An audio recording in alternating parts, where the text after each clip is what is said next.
Chapter 1: The Dashwood Family.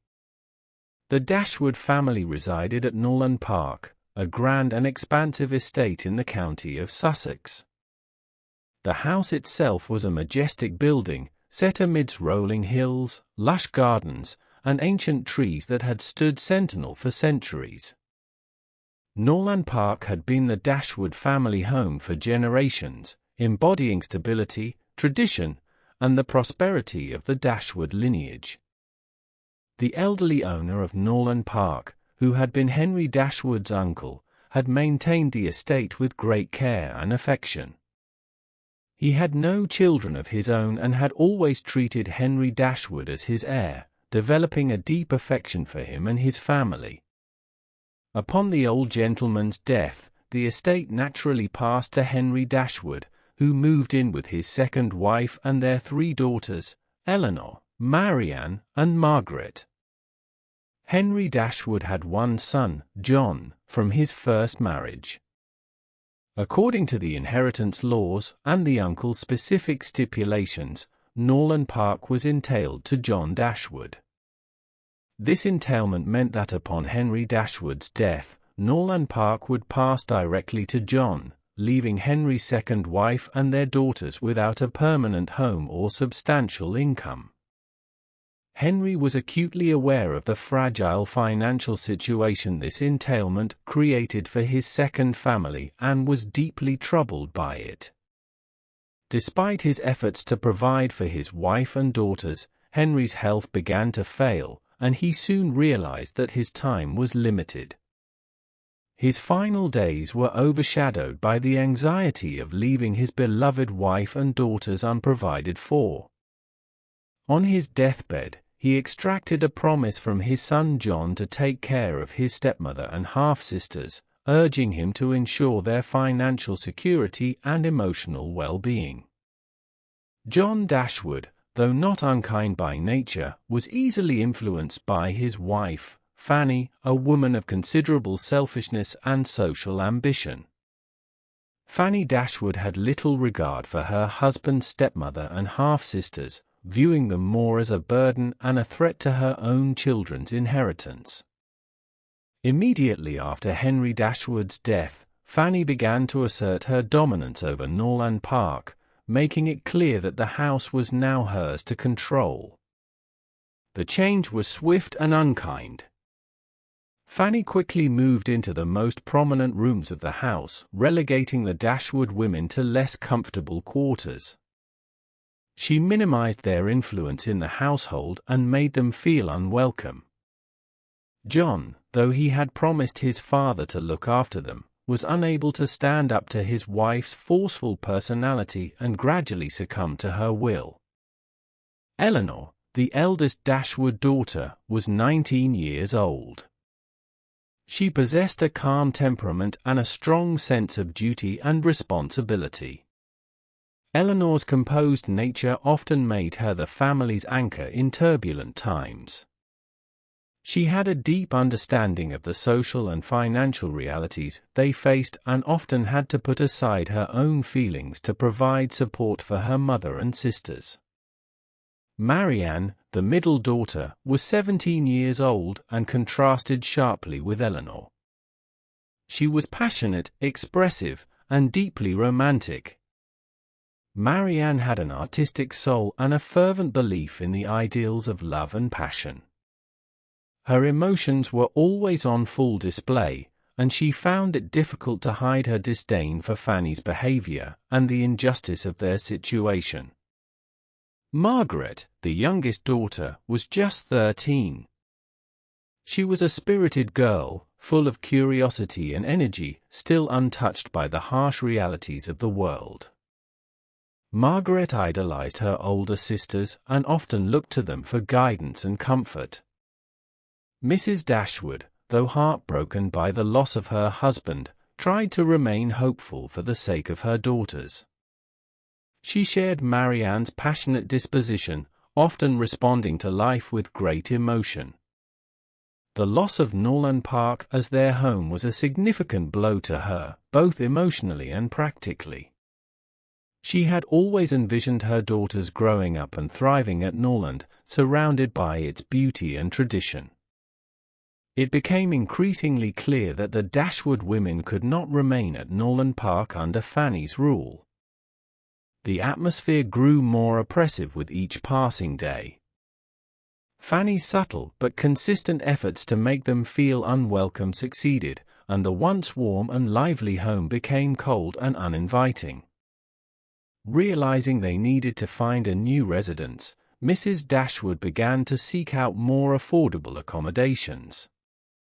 Despite their reduced circumstances, she was determined to find a place where her daughters could be happy and free from Fanny's domineering presence. It was during this difficult period that a letter arrived from a distant relation, Sir John Middleton, who owned a modest estate in Devonshire. Sir John offered them a small but comfortable cottage on his property, an offer that Mrs. Dashwood, seeing no better alternative, decided to accept. The decision to leave Norland Park was painful, marked by sorrow and uncertainty about the future. The Dashwoods packed their belongings and prepared to move to Barton Cottage, their new home in Devonshire. The move symbolized not just a change in residence, but a significant shift in their lives, leaving behind the security and familiarity of Norland Park for an uncertain future. Chapter 2: Moving to Barton Cottage.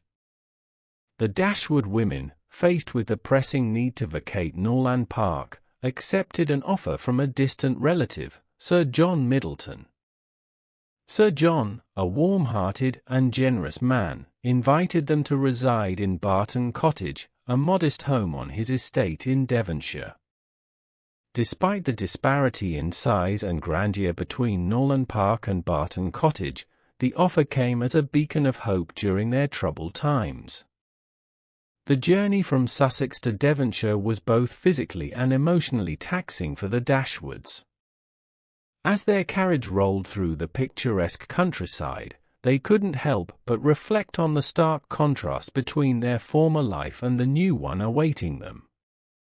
Mrs. Dashwood, determined to keep her daughter's spirits up, spoke enthusiastically about the beauty of the Devonshire landscape and the kindness of Sir John Middleton.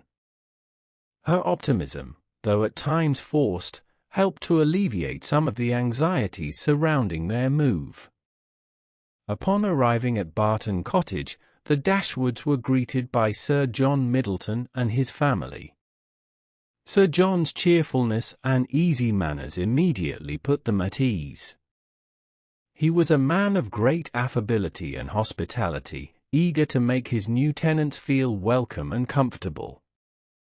His wife, Lady Middleton, though more reserved and formal, extended a courteous welcome as well. Their children, boisterous and full of life, added a lively energy to the introduction. Barton Cottage itself was small but charming. It was nestled in a scenic spot, surrounded by the natural beauty of the Devonshire countryside. The cottage had a quaint, cosy appearance, with ivy climbing up its stone walls and flowers blooming in the garden. Though it lacked the grandeur of Norland Park, its simplicity and charm held an appeal of their own. Inside, the cottage was comfortably furnished, with a warm and inviting atmosphere that promised a new beginning for the Dashwoods. Settling into their new home was a process that required adjustment and adaptation. Mrs. Dashwood and her daughters worked together to arrange their belongings and make the cottage feel like home. Elinor, with her practical nature, took charge of organizing and managing the household, ensuring that everything was in order. Marianne, with her artistic sensibilities, added personal touches to the decor, arranging flowers and finding the perfect spots for their few cherished items. Margaret, full of youthful energy, explored every nook and cranny of their new surroundings, finding joy in the adventure of it all. As they settled into their new life, the Dashwoods quickly became acquainted with Sir John's social circle. Sir John was a sociable man, often hosting gatherings and encouraging frequent visits among his friends and neighbours. Among the regular visitors to Barton Park, the grand home of the Middletons, was Colonel Brandon, a close friend of Sir John's. Colonel Brandon was a reserved and honourable bachelor in his mid-30s, with a demeanour marked by quiet dignity and a hint of melancholy. From their first meeting, Colonel Brandon was taken with Marianne's youthful beauty and vivacious spirit. He admired her musical talent and her passion for the arts, often listening with rapt attention as she played the pianoforte or sang. Despite his growing affection, Marianne regarded Colonel Brandon as too old and uninteresting for her romantic ideals. At 17, Marianne's views on love were heavily influenced by the poetry and literature she adored, leading her to seek a partner who embodied the passionate and impetuous heroes of her favourite stories. Elinor, ever the pragmatist, observed Colonel Brandon's interest in Marianne with a mixture of hope and caution. She recognized the Colonel's genuine qualities and believed that his steady character would make him a worthy match for her sister. However, she also understood Marianne's disposition and knew that convincing her to see the Colonel's merits would be no easy task. Amidst their new social interactions, Elinor found herself quietly nursing a growing affection for Edward Ferrars, Fanny's brother. Edward's visit to Norland Park had sparked a mutual interest between them, marked by shared conversations and a gentle understanding of each other's nature. Unlike the flamboyant suitors Marianne envisioned, Edward was unassuming and kind-hearted, qualities that endeared him to Elinor. Despite the distance now separating them, Elinor held on to the hope that their connection might one day lead to a deeper relationship. Life at Barton Cottage gradually found its rhythm, with the Dashwoods adapting to their new circumstances and forming bonds with their neighbours. Sir John's frequent visits and invitations provided them with social engagements and a sense of community. Lady Middleton's gatherings, though more subdued, offered opportunities for the Dashwoods to interact with the local gentry and become more integrated into the social fabric of Devonshire. As the weeks passed, the natural beauty of their surroundings began to weave its soothing influence over the Dashwoods. The rolling hills, verdant meadows, and clear streams provided a serene backdrop to their daily lives. Marianne, in particular, found solace in the landscape, often wandering the countryside lost in her thoughts or sketching scenes that captured her imagination. Her spirits, though still prone to passionate swings, found a measure of balance in the tranquility of nature. Elinor, ever the steadying force in the family, took on the role of managing their modest household finances and ensuring that their limited resources were wisely spent. Her sense of duty and responsibility was unwavering, providing a strong foundation for her mother and sisters.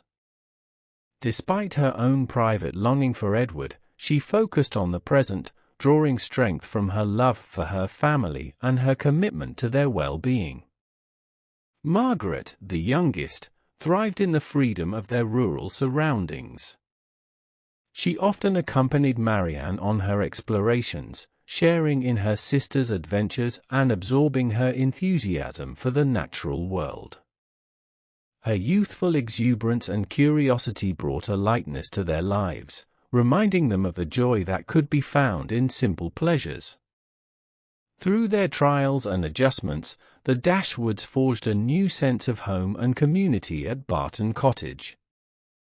The warmth of Sir John's friendship, the kindness of their neighbours, and the beauty of the Devonshire countryside gradually healed the wounds left by their displacement from Norland Park. Though their journey was far from over, they began to find strength in each other and in the new life they were building, one day at a time. Chapter 3: New Acquaintances and Romance. Marianne Dashwood's life took an exciting and tumultuous turn when she met John Willoughby, a dashing and charming young man whose presence would dramatically affect her perspective on love and romance. The encounter between Marianne and Willoughby occurred quite unexpectedly and would soon develop into an intense relationship characterized by passionate feelings and shared interests. One fine morning, as Marianne and her younger sister, Margaret, roamed the picturesque Devonshire countryside near Barton Cottage, dark clouds suddenly gathered overhead, and a torrential downpour began. The sisters hastened their steps to return home, but Marianne, in her eagerness, slipped and twisted her ankle. Struggling with pain and unable to walk, she was suddenly lifted into the arms of a gallant stranger who appeared seemingly out of nowhere. The stranger, John Willoughby, carried Marianne back to Barton Cottage, ensuring her safety and comfort. Willoughby was immediately welcomed by the Dashwood family for his timely assistance.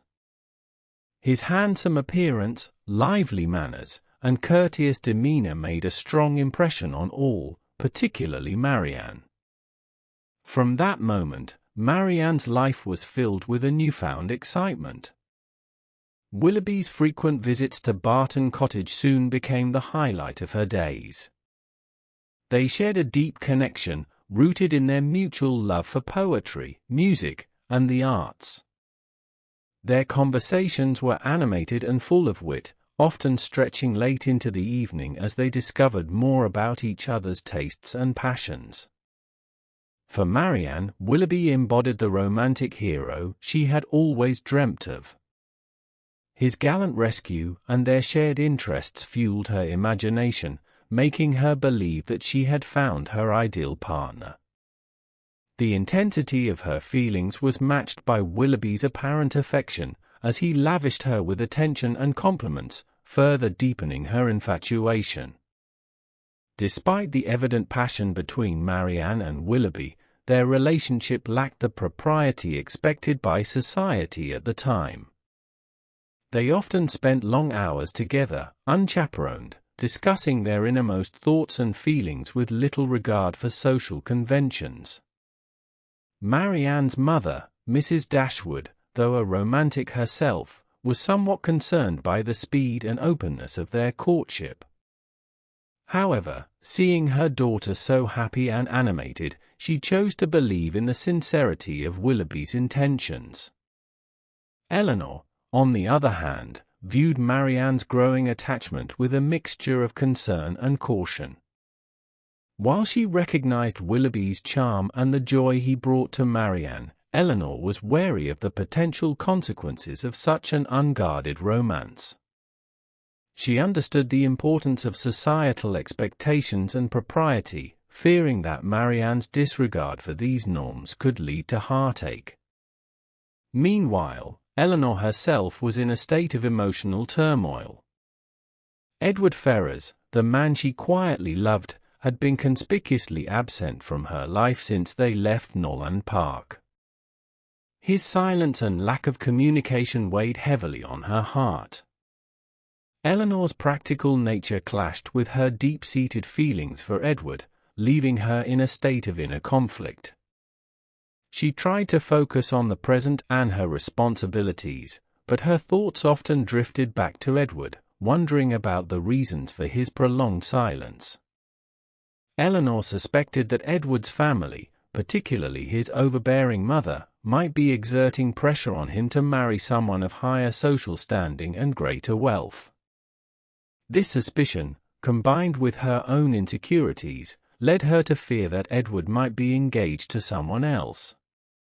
Yet, without any concrete information, she was left to grapple with her uncertainties alone, keeping her worries hidden from her family to avoid burdening them.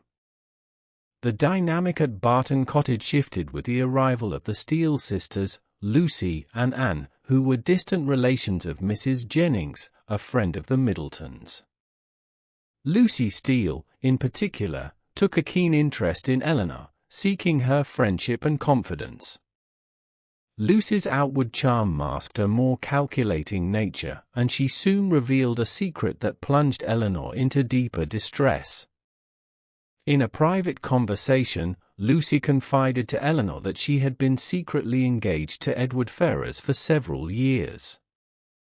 The revelation was like a dagger to Elinor's heart, confirming her worst fears about Edward's silence.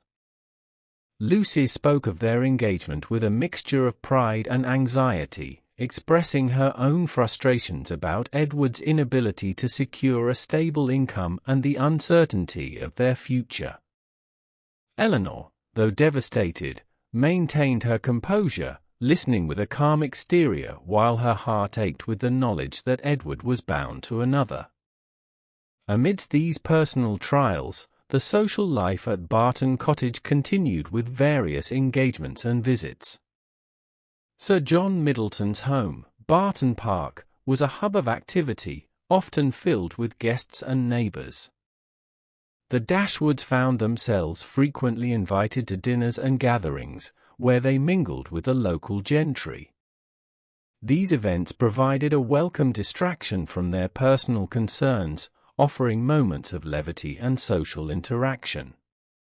One evening, during a particularly lively gathering at Barton Park, Marianne's attachment to Willoughby was put to the test.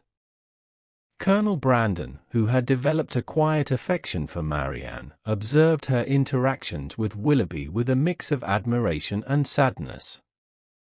Despite his own feelings, he recognized the depth of Marianne's infatuation and chose to remain a supportive friend rather than an open rival. The evening took a surprising turn when a letter arrived for Colonel Brandon, prompting him to leave the party abruptly. His sudden departure raised questions and speculation among the guests, with some suggesting urgent family matters as the cause. Marianne, absorbed in her own emotions, paid little attention to the Colonel's departure, her focus entirely on Willoughby. As the days passed, the intensity of Marianne's relationship with Willoughby grew. He continued to visit Barton Cottage frequently, often bringing gifts and tokens of affection. Their bond seemed to deepen with each passing moment, and Marianne allowed herself to dream of a future with him. She imagined a life filled with love, passion, and artistic pursuits, believing wholeheartedly in the sincerity of Willoughby's affections. However, the passionate nature of their relationship and the lack of formal commitment began to draw attention and concern from those around them. Sir John and Lady Middleton, though fond of both Marianne and Willoughby, recognized the potential for scandal if their courtship continued without a formal engagement.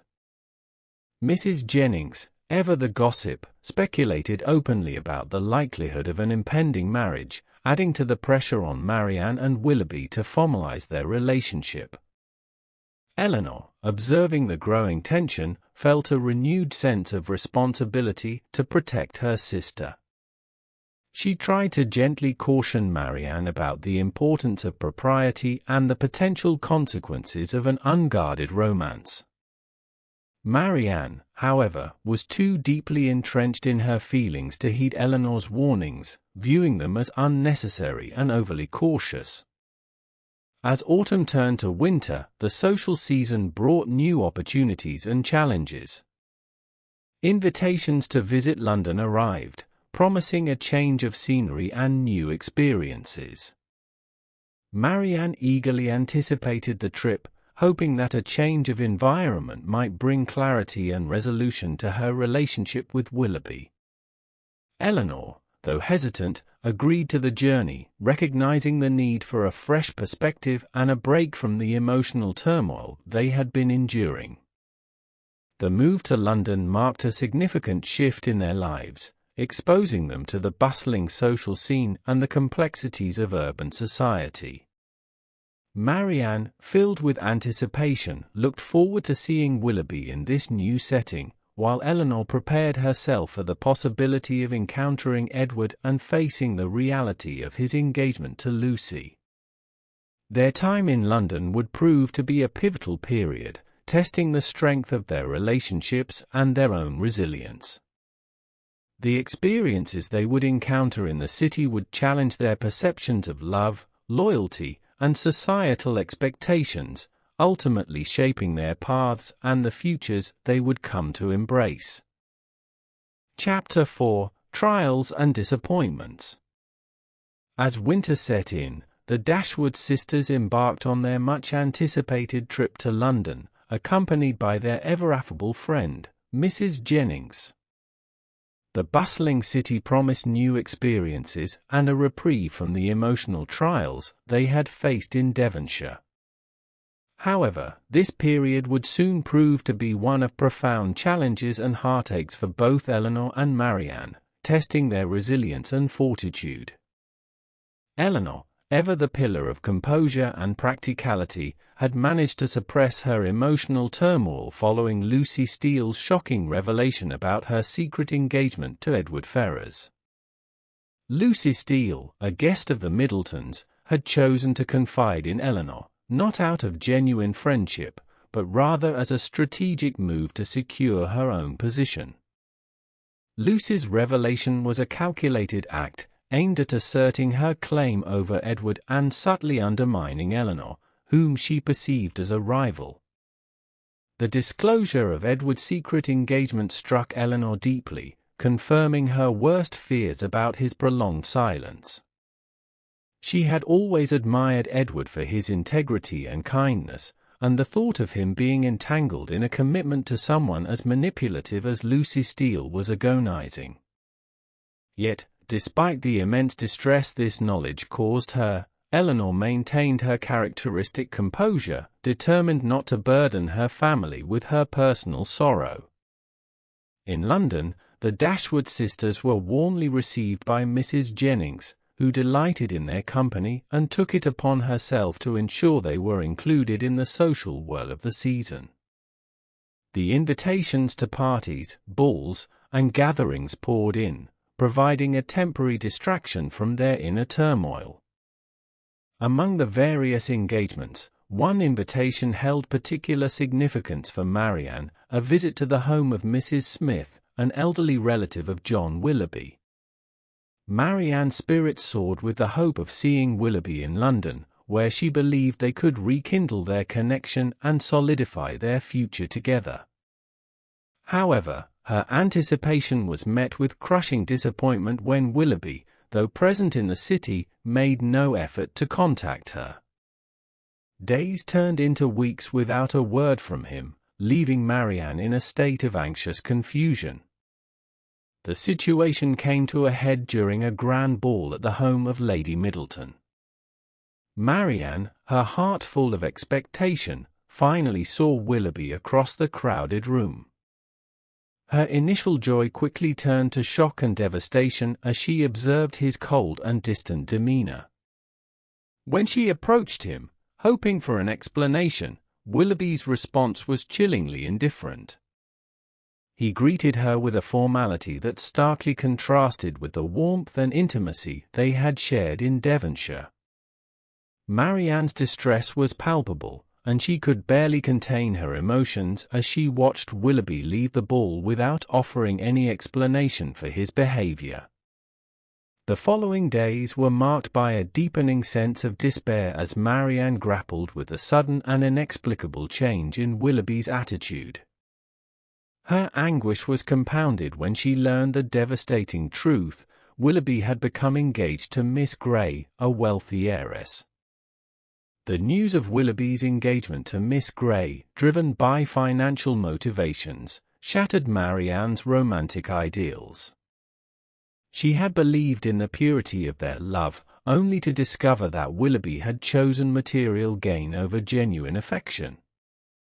The realization left her heartbroken and disillusioned, her trust in love severely compromised.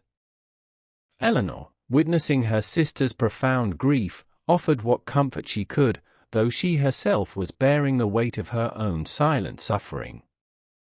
Lucy Steele's continued presence in their social circle was a constant reminder of Edward's secret engagement, a fact that Lucy subtly exploited to keep Elinor off balance. Despite this, Elinor maintained her outward calm, focusing on supporting Marianne through her ordeal. As Marianne's health deteriorated under the strain of her emotional torment, Colonel Brandon emerged as an unexpected source of strength and solace. His quiet and steadfast support during this difficult time revealed the depth of his feelings for Marianne. Though she had previously dismissed him as too old and uninteresting, Marianne began to see the value of his unwavering kindness and sincerity. Colonel Brandon's own story, marked by personal loss and heartache, resonated with Marianne in her vulnerable state. He shared with her the tragic tale of his first love, Eliza, whose fate had been marred by betrayal and misfortune. His empathy and understanding provided Marianne with a sense of solidarity and hope, gradually helping her to heal from the wounds inflicted by Willoughby's betrayal. Meanwhile, Elinor faced her own trial with stoic determination. Despite the agony of knowing Edward's engagement to Lucy, she maintained a brave front for the sake of her family. The situation reached a climax when Lucy's engagement to Edward became public knowledge, causing a scandal that reverberated through their social circle. Mrs. Ferrars, Edward's formidable mother, disowned him upon learning of the engagement, cutting him off financially and socially. Edward's resolve to honor his commitment to Lucy, despite the personal and familial cost, underscored his integrity, though it also deepened Elinor's sorrow. She admired his sense of duty but lamented the circumstances that had brought them to this point. In a surprising twist, however, Lucy Steele's true character was revealed when she abandoned Edward in favor of his wealthier brother, Robert Ferrars. The news of Lucy's betrayal and subsequent marriage to Robert came as a double-edged sword to Elinor.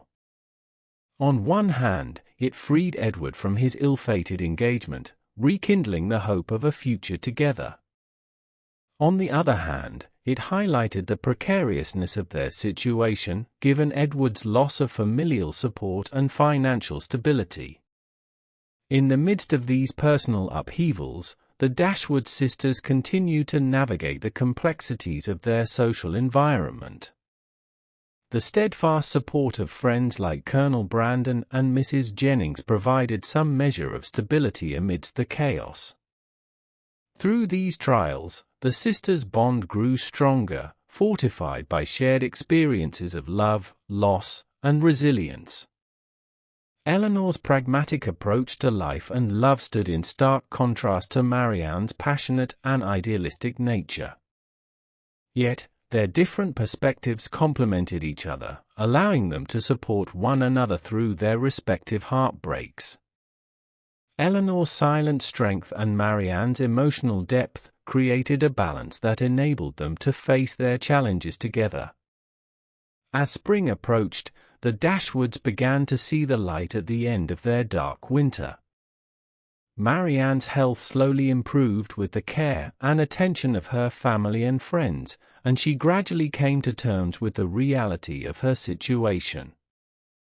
Her admiration for Colonel Brandon grew, not out of romantic fervor, but from a genuine appreciation of his character and the steadfast love he offered. Elinor, too, found solace in the changing season. The revelation of Lucy's true nature and the end of her engagement to Edward allowed Elinor to hope for a future where she and Edward could be together. Despite the uncertainties that lay ahead, she remained optimistic, drawing strength from her family and their unwavering support. The trials and disappointments that had marked their time in London ultimately brought the Dashwood sisters closer together, reinforcing their resilience and deepening their understanding of love and loyalty. As they prepared to return to Barton Cottage, they carried with them the lessons learned from their experiences, ready to face whatever challenges the future might hold with renewed hope and determination. Chapter 5: London and its Revelations.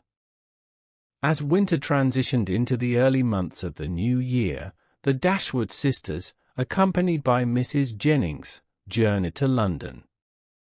This trip, initially filled with anticipation and hope, soon unfolded into a series of revelations and heartaches that would profoundly impact their lives. Staying with Mrs. Jennings, Sir John Middleton's mother-in-law, provided the Dashwoods with a comfortable base from which to navigate the bustling city and its complex social milieu. Upon their arrival in London, Mrs. Jennings wasted no time in introducing Elinor and Marianne to her extensive social network. The sisters were swiftly immersed in a whirlwind of parties, balls, and gatherings, each event bringing with it the promise of new acquaintances and the potential for significant encounters. For Elinor, these social engagements were bittersweet, offering both distraction and the lingering hope of seeing Edward Ferrars. Elinor's hopes were soon realized, albeit in a manner fraught with tension and discomfort. During a visit to Lady Middleton's home, she encountered Edward.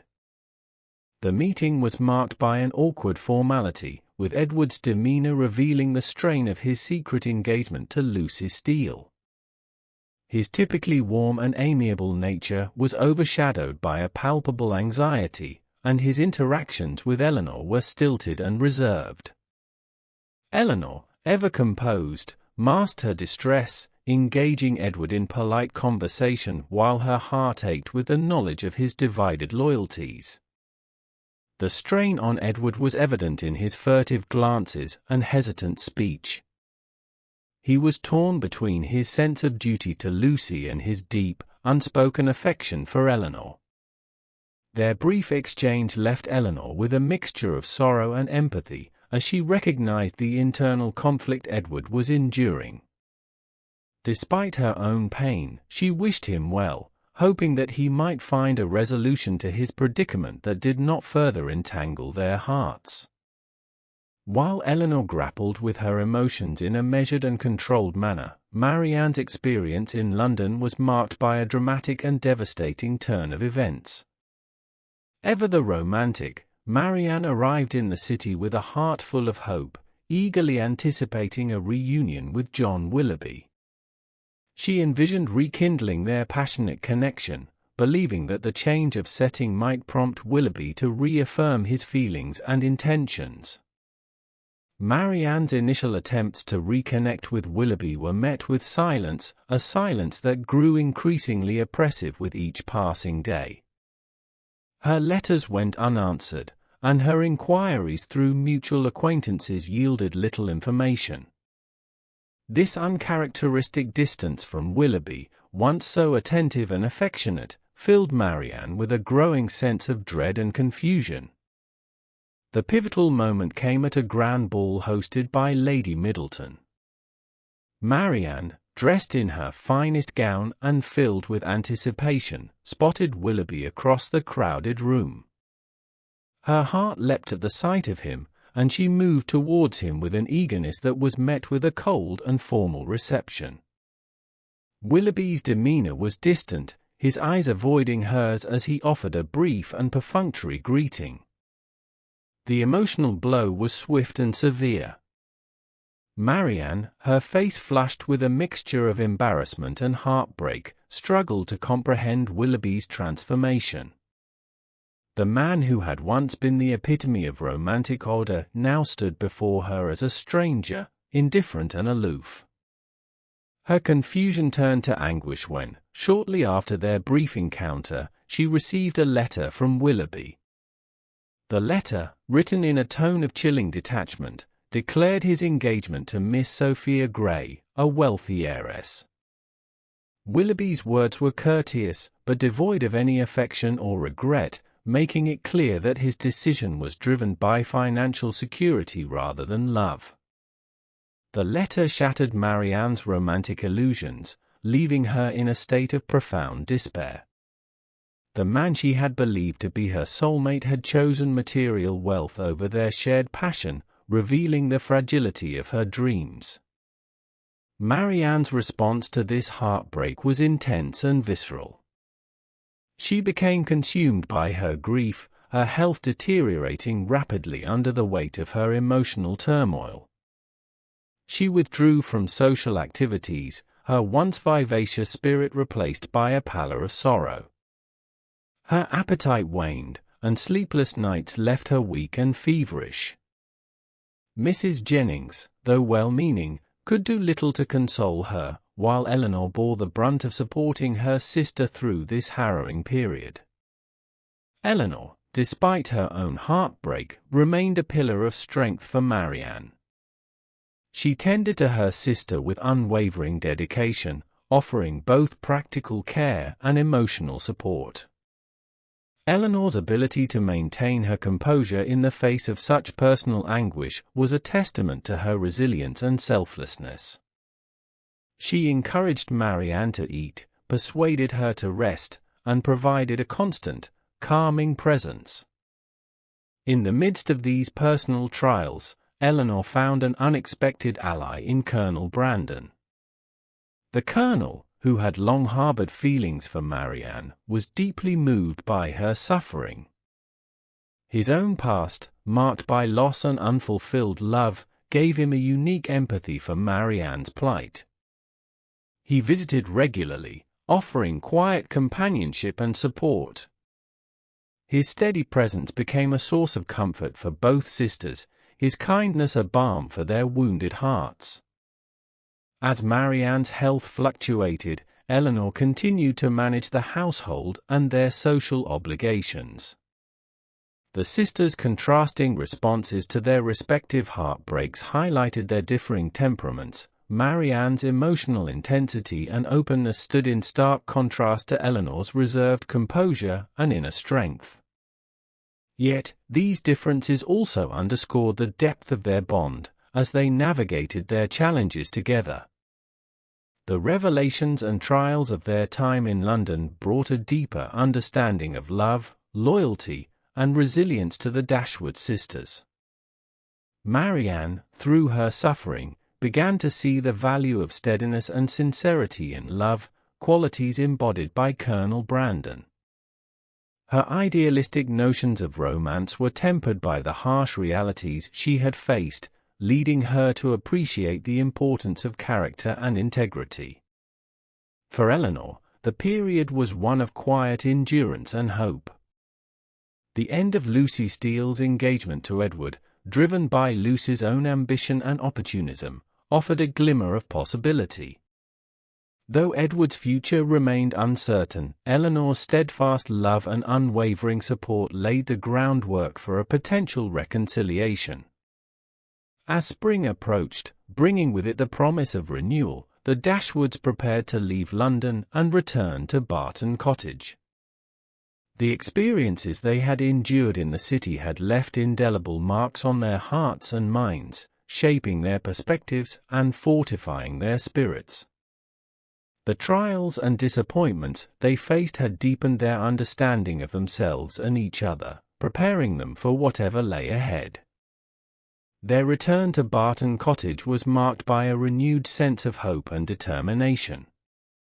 The support of friends like Colonel Brandon and Mrs. Jennings, coupled with the lessons learned from their experiences, gave them the strength to face the future with resilience and grace.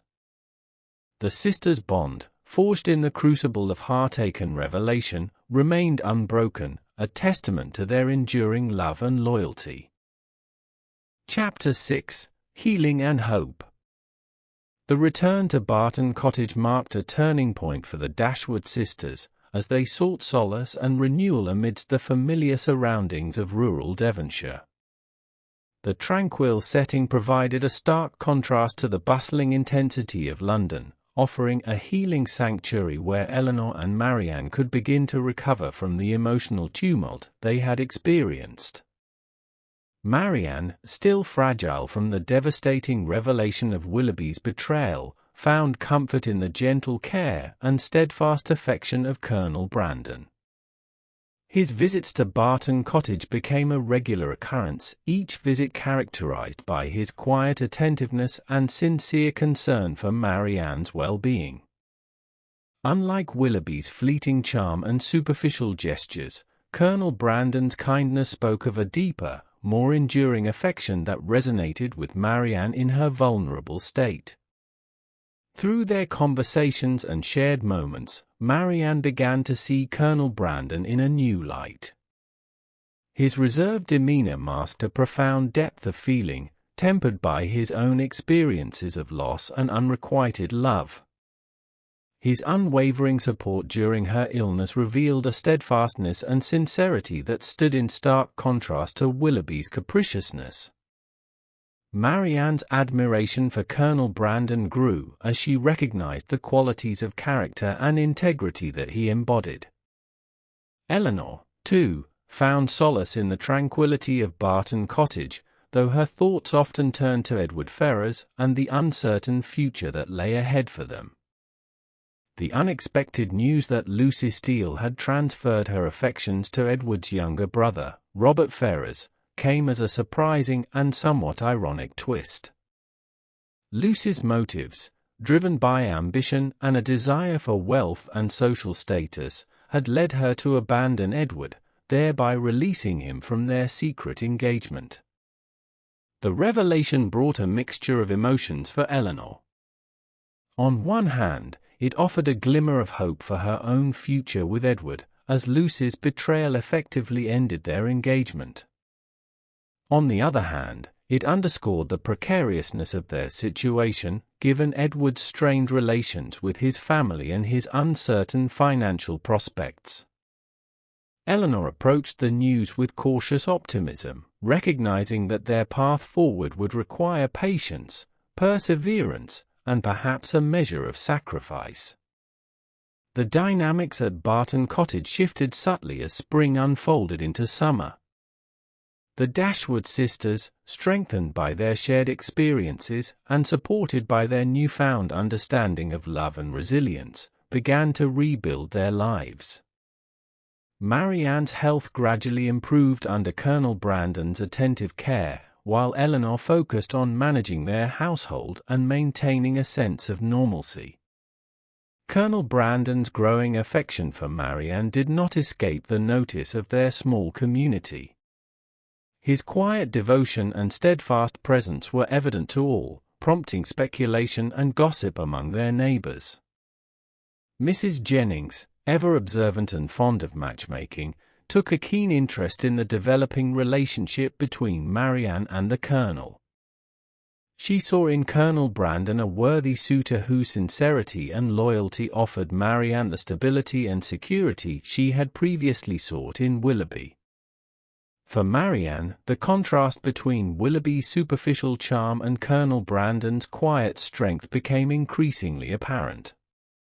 She began to appreciate the depth of the Colonel's feelings and the constancy of his character, qualities that had been overshadowed by her infatuation with Willoughby's romantic allure. Her admiration for Colonel Brandon deepened as she recognized the genuine affection and respect he held for her, qualities that transcended the fleeting passions of youth. Despite the emotional upheavals they had endured, the Dashwood sisters found moments of joy and camaraderie in their daily lives at Barton Cottage. They enjoyed long walks through the picturesque countryside, picnics by the riverbank, and evenings spent reading and conversing in their cozy sitting room. These simple pleasures, shared with friends like Colonel Brandon and Mrs. Jennings, provided a sense of contentment and belonging that helped to mend their wounded spirits. As summer progressed, the Dashwoods' thoughts turned to the future. Elinor quietly hoped for a reconciliation with Edward, though she understood that their path forward would be fraught with challenges. Marianne, too, contemplated her own future with a newfound sense of clarity and maturity. Her experience with Willoughby had taught her valuable lessons about love and discernment, leading her to reassess her priorities and expectations. The arrival of autumn brought with it a sense of closure and renewal for the Dashwood sisters. Marianne's health had fully recovered, thanks in large part to Colonel Brandon's unwavering care and support. She had come to value his companionship and friendship, recognizing the depth of his affection and the stability he offered. While she may not have experienced the passionate romance she once envisioned with Willoughby, Marianne found in Colonel Brandon a partner whose steadfastness and sincerity brought her a sense of peace and fulfillment. Elinor's hopes for the future were realized when Edward Ferrars, freed from his engagement to Lucy Steele, sought her out at Barton Cottage. His visit was marked by a mixture of joy and apprehension, as they navigated the complexities of their feelings and the practical considerations that lay ahead. Edward's determination to forge a future with Elinor, despite the disapproval of his family and the challenges they faced, reaffirmed their love and commitment to each other. With their respective relationships progressing towards resolution, the Dashwood sisters looked forward to the promise of a brighter tomorrow. Their time at Barton Cottage had been a period of profound growth and discovery, where they had learned valuable lessons about resilience, forgiveness, and the enduring power of love. As they prepared to leave behind the tranquil haven of Devonshire and embark on new adventures, Elinor and Marianne carried with them the wisdom and strength gained from their journey, ready to face the future with courage and hope. Chapter 7: Resolution and Happiness. The concluding chapter of the Dashwood sisters' journey brought with it a series of happy resolutions, where the trials and tribulations they had endured gave way to newfound happiness and fulfillment. As the seasons turned once more, Barton Cottage became the backdrop for pivotal moments that would shape the sisters' futures and solidify their paths to happiness. Edward Ferrars, freed from the entanglements of his ill-fated engagement to Lucy Steele, wasted no time in seeking out Elinor at Barton Cottage. His arrival was met with a mixture of joy and trepidation, as Elinor grappled with the overwhelming emotions that accompanied their reunion. Edward's declaration of enduring love and devotion swept away any lingering doubts, reaffirming their deep connection and mutual commitment. The engagement that followed was a testament to their resilience and steadfastness in the face of adversity. Elinor, whose quiet strength and unwavering loyalty had sustained her through moments of doubt and despair, now looked forward to a future with Edward by her side. His determination to forge a path forward, despite the objections of his family and the challenges they would undoubtedly face, filled her with a profound sense of gratitude and anticipation. The wedding that followed was a modest affair, reflecting the simplicity and sincerity of their love. With the support of friends like Colonel Brandon and Mrs. Jennings, Elinor and Edward embarked on their new life together, settling into a modest parsonage that Colonel Brandon had generously provided. Their days were filled with quiet contentment and shared dreams, as they built a life based on mutual respect, understanding, and unwavering affection. Meanwhile, Marianne's own journey towards happiness took a different but equally profound path. Her experiences with John Willoughby had taught her valuable lessons about love, discernment, and the true nature of commitment. Through Colonel Brandon's steadfast care and affection, Marianne came to appreciate the depth of his feelings and the constancy of his character. Colonel Brandon's proposal, tender and sincere, marked a turning point in Marianne's life. She accepted with a heart full of gratitude and newfound maturity, recognizing in him a partner who offered her stability, security, and unwavering support. Their marriage, celebrated with quiet dignity and heartfelt joy, brought Marianne the happiness and companionship she had longed for.